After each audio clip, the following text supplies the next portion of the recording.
Come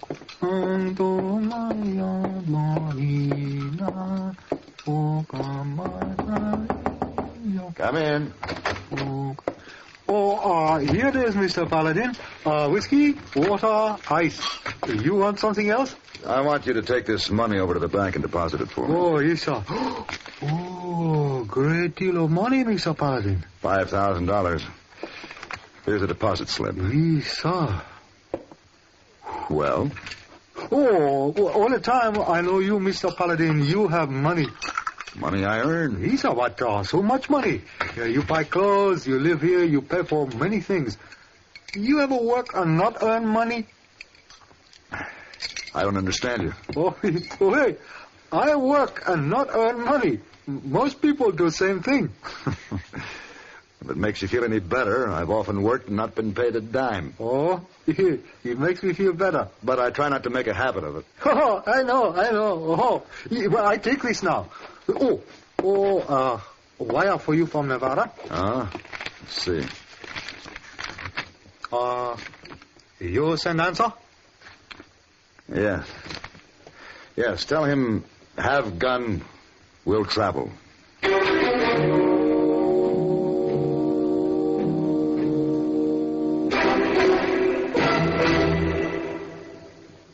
If dandruff dulls your hair, leaves your scalp itchy, please listen. You can get rid of annoying dandruff so fast today, no one should suffer any longer. With Fitch Dandruff Remover Shampoo, unsightly dandruff's gone in 3 minutes. It's the quickest, easiest of all leading shampoos.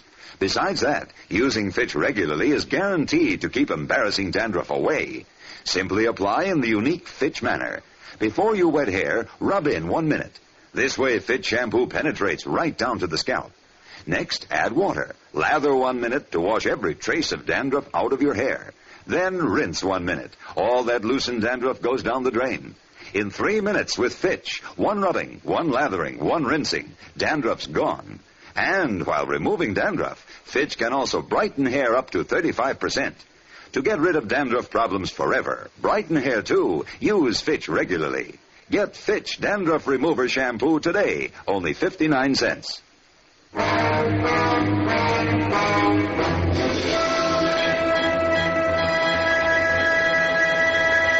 The trip to Nevada was for nothing. When I got there, my employer's problem had been settled. He'd been killed, and his killer had been hanged.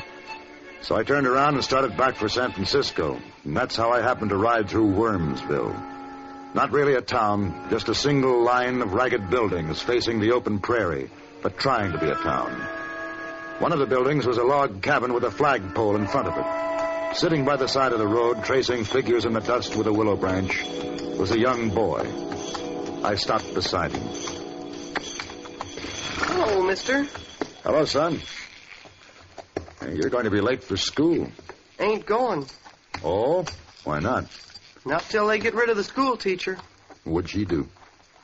Nothing. Oh. You don't like her, is that it? Miss Stanton? I like her fine, but Pa says I can't go. Why does Pa say that, boy? On account of Mr. Breck says it to him. Breck? Who's Mr. Breck? He owns that big ranch over there. He don't like what Miss Stanton was teaching about Quantrill. What was Miss Stanton teaching about Quantrill? She says Quantrill's men were thieves and murderers. Mr. Breck rode with Quantrill in the war. Said he'd burn down the school and ride her out of town if she didn't stop teaching that way. So I take it Miss Stanton is still teaching that way, huh? Yep. She's stirring up a fuss. Hardly anybody's going to school now. Well, it seems to me it's Mr. Breck who's stirring up the fuss. What's your name? Morse Kaufman, sir. Morse. My name is Paladin. Can I sit down? Sure. How do you feel about all this? I don't know rightly, Mr. Paladin. Seems Miss Stanton oughtn't to teach things that cause trouble. Let me ask you something, Morse. Yes, sir? 1 and 1 make 2. You believe that? Sure. Well, supposing I didn't like the number 2. Supposing I'd just as soon forget it and use 1 and 3 and 4 and so on, but never 2. Then what? Well, that'd be wrong, Mr. Paladin. Then maybe it's wrong to think that Miss Stanton or any teacher could do a very good job by ignoring the facts of history. no matter how much they upset some people. Maybe, but Mr. Breck don't see it that way. He's too mean to think. Everybody does what he says. Except Miss Stanton. Except Miss Stanton.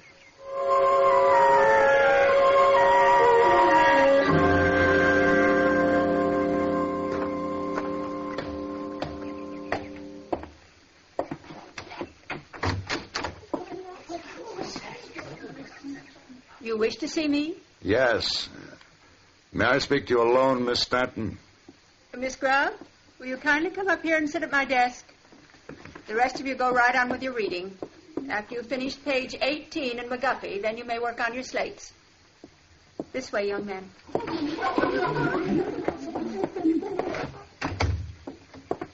Well? I'll get right to the point, Miss Stanton. I don't like what you've been teaching about the Jayhawkers. The Jayhawkers? Kansas, Missouri patriots that organized to fight for the Union on the border. I hear you've been teaching that they committed a good many vicious and unprincipled acts. Is that true? Mr. Breck doesn't want me to teach about Quantrill and his atrocities. And now you, whoever you are, don't want me to teach of the Jayhawkers' atrocities, merely because they were on the Union side. Young men, I will teach the truth as it is, and not as you or Mr. Breck would like it to be. Good for you, Miss Stanton. What? I just wanted to see if you were telling both sides of the story. Who are you, mister? My name is Paladin. Here's my card. Well, I don't understand. Who hired you? No one's hired me. I still don't understand, Mr. Paladin. Miss Stanton, is anyone in this town on your side? No, I'm afraid not. I used to have 18 pupils. You saw the handful in there. Tomorrow there'll be even less. Mr. Paladin, I can't pay you for anything. Oh, no. I don't want pay. Just to say that this is something I want to do. You don't know what you're getting into. Breck, all his gunmen. I've heard about him. There isn't anyone who'll face up to him. If this is going to be settled by guns, you have at least one on your side. Guns? Oh, Mr. Paladin, there must be no fighting. Not over me. You're a teacher. And that makes you very special. Without teachers, every generation would have to start all over again, learning from the beginning. No, Miss Stanton, you're very much worth fighting over. You're a teacher. Thank you, Mr. Paladin. I needed someone to say that. I really did.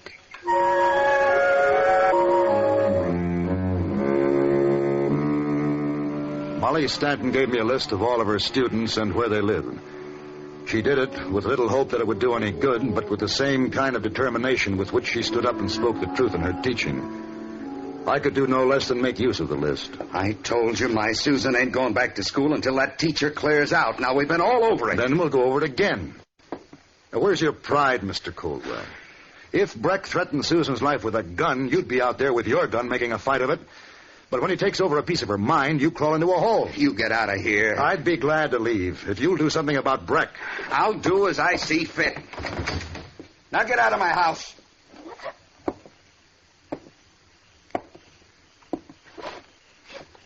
Mr. Coldwell, adults sometimes forget that children are learning all the time. Your Susan learns not only by what you tell her, but by the way you live. What do you suppose she's learning right now? Get out!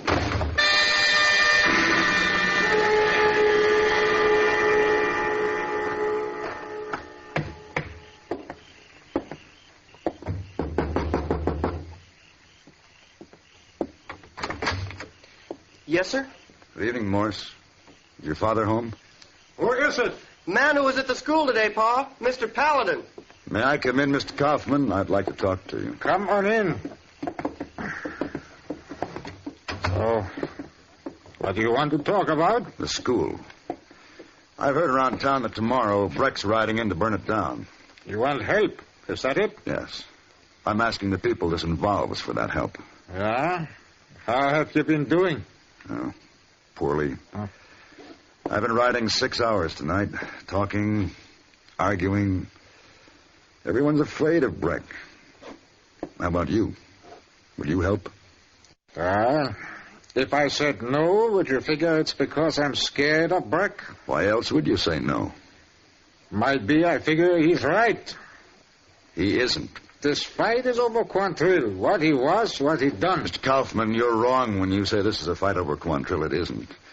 This is a fight over whether a man named Breck will burn down a school and drive a woman out of the county for teaching. Look, Mr. Kaufman, you hire a teacher. You see that she has the proper training and the right moral character for the job. Then you have to let her do that job. You hold her back, you tell her what to teach and what not to teach. She ends up teaching nothing. All right, but that ain't my fight. Jason and them other folks in town don't like me. The way I talk, they make fun of me. If everybody was to make a stand, I'd go along, but I don't see doing their fighting for them. But this is for yourself. You have spoken your piece, Mr. Paladin. You've had my answer. But not once have you mentioned the real reason you won't stand up to Breck. What do you mean? You're afraid of him. Wait. No one calls me a coward and walks away. Well, you just look me up at the school tomorrow if you want to finish this. Unless you'd rather shoot me in the back right now.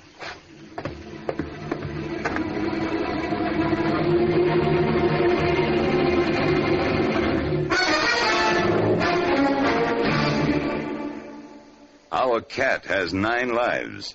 She makes that clear with every impulsive leap from sofa to the top of the bookcase. All the same, she can compete with you when it comes to getting places.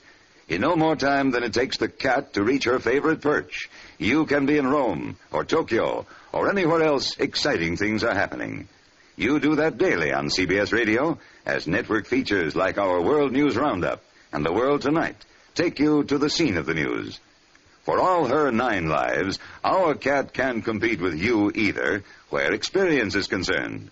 Vast network facilities make CBS Radio a meeting place for interesting people, real and fictional, whose personal histories enrich your own. Why envy the cat her 9 lives when CBS Radio invites you to share the life experiences of celebrities who visit you on programs like our Mitch Miller Show, and invites you to share emotions with the heroes and heroines in our many fine dramatic shows. The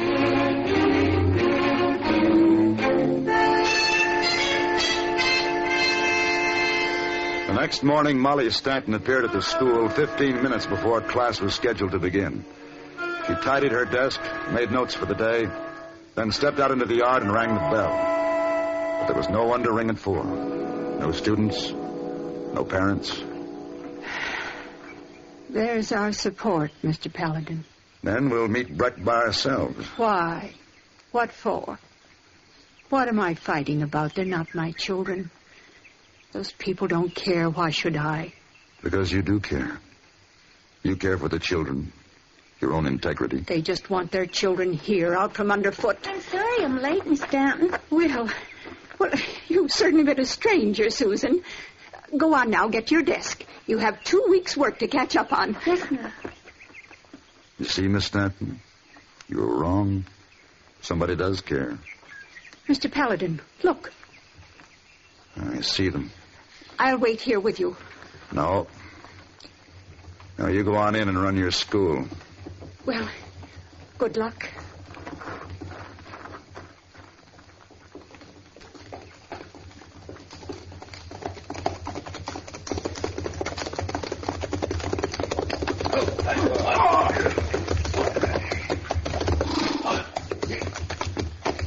You, Jackson Breck? That's right. You're the one who's been siding with that old hen in there. All right, boys.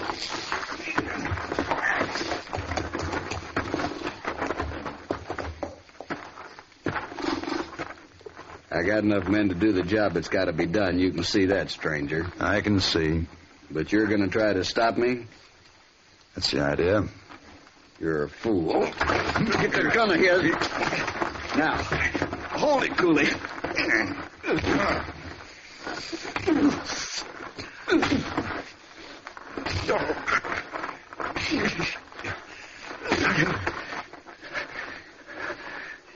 Turns easy without his gun. Leave him alone! Let him go! Mr. Paladin, Mr. Paladin. You see all the trouble you went and caused? You! You're an animal. You should have packed your things, teacher. Now they'll just have to burn up with the school. You kid, give me that book. No. Leave that child alone. I ain't gonna hurt the kid. I just want the book. Make a good torch. Yeah, see? Burns pretty good. And don't do it, Breck. Oh, I'm gonna do it all right. Burns real nice, don't it? Here, Cooley, toss it inside. Ought to start the whole place off. You give me my book. Get away, kid. Leave her alone, Breck. What? It's my daughter. You leave her alone. Jason, put that rifle away. Don't nobody make a move. I'll kill the first man who does. Cooley, move around behind him. Don't you try it, Cooley. I mean what I say. You're going to be sorry for this, Jason. Turn on your friends like you are, we'll remember, and you'll be sorry. Hold it, Breck. Hold up there. Oh, Walter Kaufman come to join the fun. That's just one more for you to worry about, Jason. What's going on here? What is that gun for, Jason? I changed my mind, Kaufman. I ain't with Breck no more. That's so? And I'll tell you, just like I told him, one false move from anybody and I fire. Jason, I got a score to settle. I told you he'd be on our side, Jason. I didn't say I was on any side. Cooley, give Paladin back his gun. What? Give it to him, Cooley. Give it to him or Jason and I'll start shooting.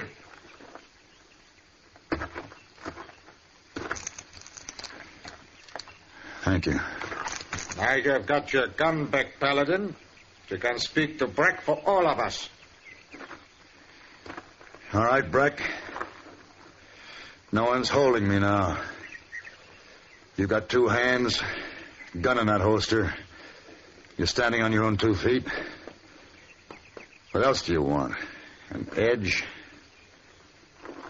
Well, Or maybe this will help you fight. Oh. You only draw against women. Is that it? Or maybe school teachers, your specialty?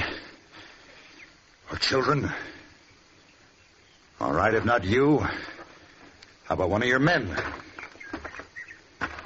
You? How about you? Anybody? And get on your horses and get out of here. And Breck, one more thing. Don't try sneaking back some dark night. You wouldn't be very hard to find afterwards. That's right, Breck. Big man like you wouldn't be hard to find at all. Hey, Jason? No, there'd be nothing to it. let's get out of here. Well, it's finished. Not quite. Paladin, last night you called me a coward. Yes, I did. Why? I wanted you mad enough so you'd think about what I said. It made me think. That is for sure. I never thought you were a coward, Mr. Kaufman. I knew you were afraid. I knew what you were afraid of. That you'd fight for Jason here and his friends. And afterwards, they'd just laugh at you for being a fool. And I might have, too, Walter. I was proud about all the wrong things. Like you having an accent and me not. Then when I saw Breck going after Susan, well, maybe that's what helped me get things straight. I'm glad. Well, now, isn't it time to get the children back to school?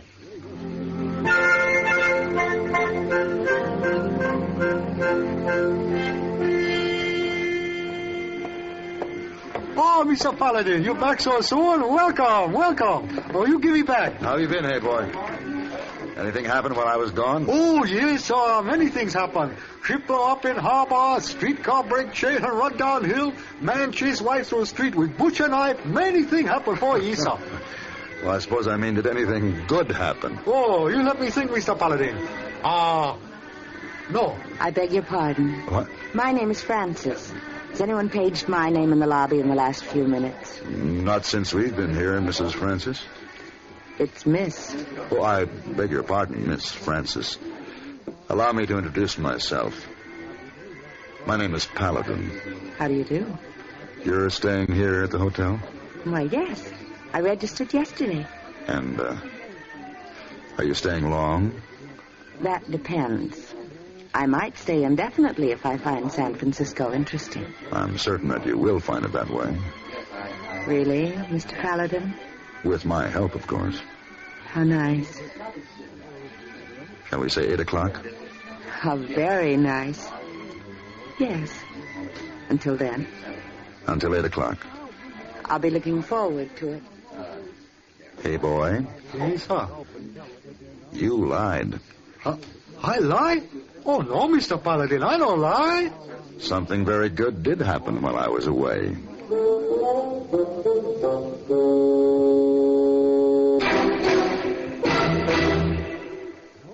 Here comes Elmer Blurt, world's lowest pressure salesman.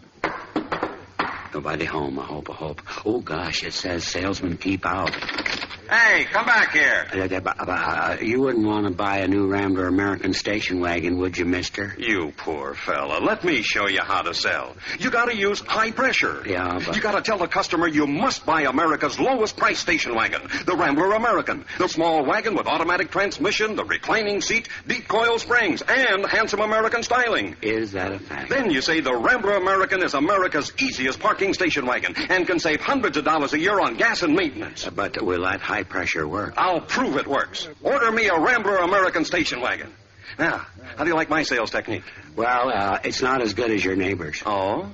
No, he just sold himself a Rambler station wagon and a Rambler sedan. Want a whale of a buy on a used car? See your Rambler dealer right now for a tremendous assortment of select used cars taken in trade on all the new Ramblers. See your Rambler dealer for a select used car.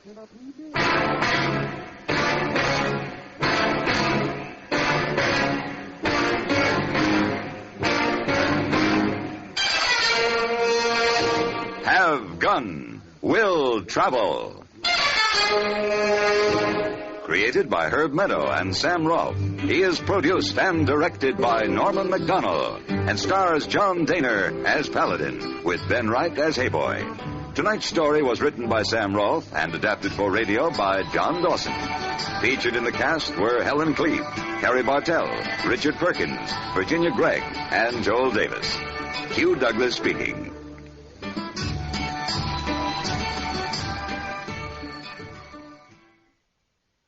And that's Have Gun.